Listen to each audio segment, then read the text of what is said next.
الحمد لله رب العالمين والصلاة والسلام على رسوله الكريم أما بعد فأعوذ بالله من الشيطان الرجيم بسم الله الرحمن الرحيم إن الذين تدعون من دون الله لن يخلقوا ذبابا ولو اجتمعوا له وقال عليه الصلاة والسلام الدعاء المخ العباد وقال النبی صلی اللہ علیہ وسلم۔ معزز و مکرم سامعین کرام، برادران اسلام، آپ سبھی حضرات بخوبی جانتے ہوں گے کچھ چند دن پہلے ایک ویڈیو وائرل ہوئی تھی جس ویڈیو کے اندر ایک شخص یہ کہہ رہا تھا اور اعتراض کر رہا تھا ایک عالم دین کے اوپر جن کا نامی گرامی حضرت مفتی ایوب صاحب دامت برکاتہ عالیہ ہے اور نقش بندی ہے، اور وہ شخص یہ کہہ رہا تھا کہ یہ نقش بندی اس نے جو لقب رکھا ہے، جو نام رکھا ہے، یہ لوگوں کو دھوکہ دینا ہے، اس لیے کہ یہ شیئن للہ جب پڑے گا اولیاء کے مزاروں کے اوپر تب میں مانوں گا یہ نقش بندی ہے۔ بھائی بزرگ و دوستو، آئے ذرا ہم اس شیئن للہ کے اوپر غور کریں، کیا یہ ایمان کا جز ہو سکتا ہے، اسلام کا جز ہو سکتا ہے؟ کیا یہ اسلام کے اندر اس کا پڑھنا جائز ہے یا ناجائز ہے؟ کیا ہم قرآن و حدیث کے اندر دیکھتے ہیں؟ انشاءاللہ ہم آپ کے سامنے اس مسئلے کو وضاحت کریں گے۔ اور ایک بات اور کہنا چاہتا ہوں، میرا تعلق اہل سنت والجماعت احناف دیوبند سے ہے۔ ہم 4 اصولوں کو مانتے ہیں جو حضرات اشکال کرتے تھے مفتی صاحب کے اوپر کہ یہ شیئن للہ پڑھے تو میں اس کو نقش بندی مانوں گا۔ ان 4 اصولوں کے اندر دیکھیں گے کیا ان 4 اصولوں کے اندر شیئن للہ پڑھنا جائز ہے یا نہیں ہے۔ اگر ہے تو دلیل چاہیے، اگر نہیں ہے تو پھر اعتراض کس چیز کا ایک عالم دین کے اوپر؟ ہم پہلے جائیں گے آدم علیہ السلام سے لے کر نبی علیہ السلام تک، ہم دیکھتے ہیں جتنے بھی انبیاء علیہ السلام آئے ہیں ان کی سیرت کو دیکھیں گے، ان کی زندگی کو دیکھیں گے، یعنی جتنی تکلیف، جتنی امتحان انبیاء علیہ السلام کو آئے ہیں، ان میں سے یونس علیہ السلام کو ایک امتحان آیا جو وہ مچھلی کے پیٹ میں چلے گئے، تو مچھلی کے پیٹ میں تھے تو انہوں نے وہاں پر بھی اللہ تبارک و تعالی کی طرف یعنی رجوع کیا، اللہ سے مدد مانگی کہ اللہ مجھے اس سے چھٹکارا حاصل ہونا چاہیے، میں اس سے آزاد ہونا چاہتا ہوں، یعنی مجھے آپ کی مدد کی ضرورت ہے۔ اگر ایسا ہوتا کہ مدد بغیر اللہ یعنی استعانت بغیر اللہ کے علاوہ دوسروں سے مدد مانگی جاتی تو کیا کہتے ہیں یونس علیہ السلام، دیگر انبیاء علیہ السلام جو ان سے پہلے تھے، نوح علیہ السلام تھے، ابراہیم علیہ السلام تھے، ان سے وہ مانگتے کہ مدد کے طلبگار ہوتے۔ بھائی بزرگ و دوستو، پہلا اشکال یہ ہے کہ انبیاء علیہ السلام کی زندگی کو دیکھتے ہیں وہ خالی پڑی ہوئی ہے، جب بھی انہوں نے دعا مانگی ہے اللہ تبارک و تعالیٰ سے مانگی ہے۔ یونس علیہ السلام نے کہا لا الہ الا انت سبحانک انی کنت من الظالمین۔ زکریا علیہ السلام نے جب رب سے دعا مانگی انہوں نے بھی یہ کہا اللہم رب حب لی من الصالحین، انہوں نے کہا کہ اللہ مجھے اولاد ہونا چاہیے، نیک اولاد ہونا چاہیے۔ دیکھتے ہیں کہ انبیاء علیہ السلام کی زندگی کو بھی دیکھا، ان کی سیرت کو بھی دیکھا تو اللہ کے علاوہ انہوں نے کسی سے مدد مانگی نہیں ہے۔ اگر مدد مانگنی جائز ہوتی تو انبیاء علیہ السلام بھی مانگتے، وہ بھی مانگتے کسی غیر اللہ سے۔ لیکن ایک یہ پہلا مقصد یہ ہے کہ کیا استعانت بغیر اللہ کی چند صورتیں یہ ہیں۔ پہلی صورت یہ ہے کہ کوئی انسان یہ کہے کہ جیسے اللہ تبارک و تعالیٰ کی قدرت یعنی اس کی ذات کے اندر خود فی نفس ہی طاقت ہے، جو اللہ کر سکتا ہے اسی طریقے سے غیر بھی کر سکتے، اللہ کے علاوہ اور بھی کر سکتا ہے۔ یہ تو سبھی لوگ اس کے اوپر اتفاق ہے، وہ انسان کافر ہے، وہ مشرک ہے، وہ اللہ کی ذات کا انکار کرتا ہے۔ اللہ کے ساتھ اللہ کیا کہتے ہیں، جیسے اللہ کو قدرت ہے اسی طریقے سے دوسرے کو قدرت ہے، جب اس نے اللہ کے سامنے دوسرا خدا کھڑا کر دیا گویا کہ اس نے کفر کیا اور کافر ہو گیا۔ دوسری بات یہ ہے کہ ایک انسان یہ کہتا ہے کہ مجھے پانی چاہیے، پانی دینے والا موجود ہے، سامنے ہے، پانی دے سکتا ہے یا روٹی دے سکتا ہے، وہ اس کو دے سکتا ہے، یہ تو دوسری شکل ہے۔ تیسری شکل یہ ہے کہ اللہ نے کسی کو عطا کیا ہے، عطا کیے ہوئے خدا سے ہم مانگیں گے چھوٹی چھوٹی چیزیں، اس سے طلب کریں گے، مدد مانگیں گے۔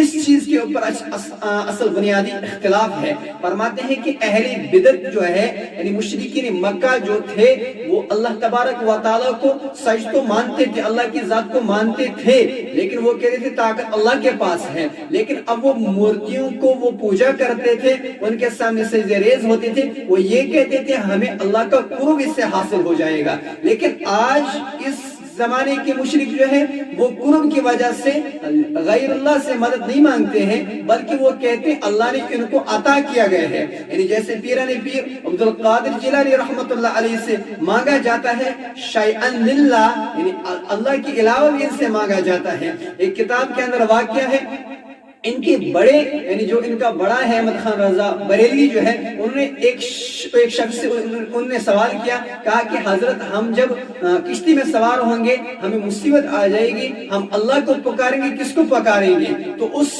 احمد رضا خان بریلوی نے جواب یہ دیا تھا کہ آپ اس وقت پیران پیر عبد القادر جیلانی رحمت اللہ علیہ کو کیا کیجئے، ان کو پکار لیجئے، وہ آپ کی مدد کے لیے آئیں گے۔ لیکن قرآن یہاں سے کہتا ہے وَإِذَا رَكِبُوا فِي الْفُلْكِ دَعَوُا اللَّهَ مُخْلِصِينَ لَهُ الدِّينَ، جب تم سوار کشتی کے اندر ہو جاؤ تو مومن مخلص جو ہوتا ہے وہ اللہ کو پکارے گا، اللہ تمہاری مصیبت میں کام آئے گا، جو بھی تمہیں نقصان ہوگا نفع ہوگا اللہ دینے کی ذات ہے۔ اس سے معلوم ہوگا کہ قرآن اس کے ساتھ ٹکرا رہا ہے۔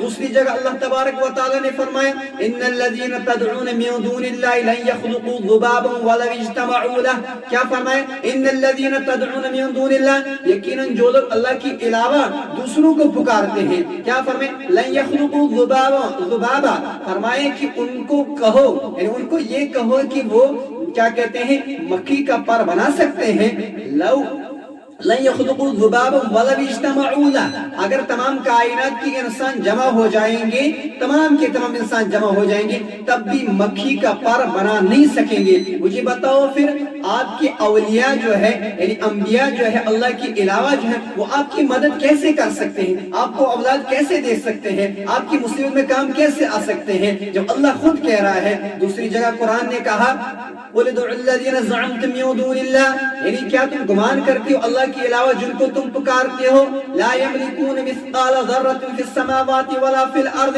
فرماتے ہیں کہ زمین و آسمان کے اندر یہ ذرا بر بھی کیا مالک نہیں ہے، ذرا بر بھی یہ زمین و آسمان کی مالک نہیں ہے۔ یعنی اولیاء کرام، صحابہ کرام، انبیاء علیہ السلام، نبی، شہداء، فقہاء، صلحاء، یہ ذرا پر بھی زمین کے اندر ذرا پر بھی مالک نہیں ہے کسی کے، لیکن مالک جو ہے وہ کائنات ہے، یعنی اللہ تبارک و تعالی ہے۔ اور کیا فرمایا؟ مثقال ذرۃ فی السماوات ولا فی الارض وما لهم فیہما من شرک وما له منهم ظہیر، وہ جو زمین کے اندر ہے اللہ تعالی نے وہ اللہ کے کسی کام کے اندر شریک نہیں ہے۔ جو اللہ نے وجود میں کسی چیز کو وجود دیا ہے، اللہ نے بنایا ہے، یہ اللہ کے ساتھ اس کے اندر شرکت نہیں کر سکتے ہیں۔ تو اللہ تبارک و تعالی نے واضح کر دیا، تو قرآن سے ثابت ہے۔ اور نبی علیہ الصلوۃ والسلام نے ایک حدیث کے اندر فرمایا، حضرت انس رضی اللہ تعالی بیان فرماتے ہیں، فرمایا کہ نبی علیہ الصلوۃ والسلام نے فرمایا جب آپ کے جوتے کا تسمہ ٹوٹ جائے گا،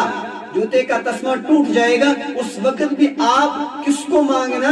اللہ سے مدد مانگنا۔ اس تسمے یعنی تسمہ ٹوٹے گا، تسمہ آپ کو جب چاہیے، یعنی تسمہ ٹوٹنا ایک چھوٹی سی چیز ہے، جب مدد مانگنی ہے تو اللہ سے مانگنا، یہ تو حدیث کے اندر ہے۔ اور اسی طریقے سے یہ لوگ جو کہتے ہیں کہ ہم غیر اللہ یعنی اللہ کے علاوہ بھی مانگتے ہیں، اللہ کو بھی مانتے ہیں، لیکن اللہ کے علاوہ اولیاء کو بھی مانتے ہیں۔ الحمدللہ ہم اہل دیوبند والے اولیاء کو بھی مانتے ہیں، نبی کو بھی مانتے ہیں، سب کو مانتے ہیں، لیکن نبی کو نبی درجہ دیتے ہیں، اولیاء کو اولیاء درجہ دیتے ہیں۔ اولیاء سے ہم بیٹا نہیں مانگتے، بیٹا تو اللہ سے مانگتے ہیں۔ یہ کہتے ہیں یہ مشرک لوگ جو ہے، یہ مفتی صاحب کو یہ کہتے ہیں کہ یہ شیئن للہ پڑھے، لیکن کیا کہتے ہیں ثناءاللہ قاضی پانی پتی اپنی کتاب کے اندر ارشاد الطالبین کے اندر لکھتے ہیں شیئن للہ، جو انسان پڑھتا ہے وہ کفر کے اندر داخل ہوتا ہے، مشرک ہو جاتا ہے۔ بھائی بزرگ دوستو، اس چیز کے اوپر غور کیا جائے گا، کیا شیئن للہ کسی احادیث سے ثابت ہے، اجماع سے ثابت ہے، قیاس شرعی سے ثابت ہے؟ اگر ان چار اصول سے ثابت ہے، ہمیں دلائل کے ساتھ یہ ہمیں پروف کر کے دے، دلائل سے ہمیں دلائل ہمارے سامنے لائے، پھر یہ ہمیں اس چیز کا ثبوت دینا چاہیے کہ یہ احادیث کے اندر ہے، قرآن کے اندر ہے، نبیوں نے کیا ہے، پیغمبروں نے کیا ہے، یا کسی صحابہ نے کسی اللہ کے علاوہ اور سے مدد مانگی ہوگی جو آج کے مشرک ہے، امت مسلمہ کو گمراہ کر رہے ہیں۔ اتنا ہی نہیں، وہ انسان کہہ رہا ہے مجھے اپنے اہل سنت والجماعت کو بچانا ہے۔ اس شخص کو، جاہل کو پتہ نہیں، اس ظالم کو یہ پتہ نہیں ہے اہل سنت والجماعت احناف یعنی حنفی کس کو کہا جاتا ہے۔ امام صاحب کو ہم دیکھتے ہیں، امام ابو حنیفہ رحمۃ اللہ علیہ کسی سے مدد نہیں مانگی ہے، اللہ سے مدد مانگی، اللہ کے علاوہ کسی سے مدد نہیں مانگی ہے، یعنی استعانت بغیر اللہ نہیں مانگی، جو مدد مانگی تو اللہ سے مانگی ہے۔ اس صحابہ نے مدد مانگی تو اللہ سے مانگی اور کسی سے نہیں مانگی، تو پھر آپ اہل سنت والجماعت کیسے؟ لیکن ایک محدث فرماتے ہیں کہ جو انسان اس چیز کے اوپر رد کرے گا، یعنی قبروں کے اندر جو اولیاء ہے، ایک انسان کا اعتقاد یہ ہے کہ قبروں کے اندر جو اولیاء ہے، بزرگان دین ہے، وہ قبر کے اندر ایسے تصرف کرتے ہیں جیسے ایک انسان حیات یعنی زندگی دنیا کے اندر بسر کرتا ہے، وہ ایک دوسرے کو پانی پلاتے ہیں، ایسے ایک قبر کے اندر اولیاء تصرف کرتا ہے، ایک انسان کو دیتا ہے قبر سے ہی، جو مانگتا ہے وہ دیتا ہے۔ تو محدث عبدالحق دہلوی فرماتے ہیں وہ انسان مشرک ہوتا ہے، ایسا اس سے مانگنا، یہ چیز مانگنا جائز نہیں، بالکل ناجائز اور حرام ہے۔ یہ تو محدثوں کا قول ہے، یہ تو فقہاء کرام کا قول ہے۔ تو ان مشرکوں کو کہا جائے گا، جب ان کے سامنے یہ بات پیش کی جائے گی تو یہ سبحان اللہ کرتے ہیں، آگے سے امت مسلموں کو گمراہ کیا جاتا ہے۔ بھائی بزرگ دوستو، ہمیں بھی غور کرنا چاہیے، کیا نقش بندی کا تعلق اس شیئن للہ کے ساتھ ہے کہ نہیں؟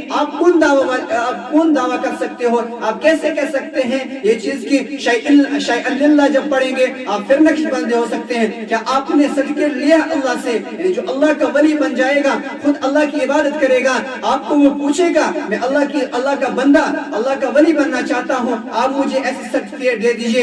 ایسا غلط مسئلہ ہے، یعنی مفتی صاحب جو ہے نقش بندی رہیں گے، ان کا کوئی اشکال نہیں کر سکتا ہے۔ الحمدللہ جو بھی اعتراض کرے گا علماء دیوبند کے، یعنی جو ان کے کیا کہتے ہیں روحانی بیٹے ہوں گے، اکابرین کے روحانی بیٹے ہوں گے، وہ جواب دیتے رہیں گے، ان جاہلوں کو، ان ظالموں کو دیتے رہیں گے۔ اللہ تبارک و تعالی ہمیں کہنے سے اور سننے سے عمل کرنے کی توفیق عطا فرمائے۔ وآخر دعوانا الحمدللہ۔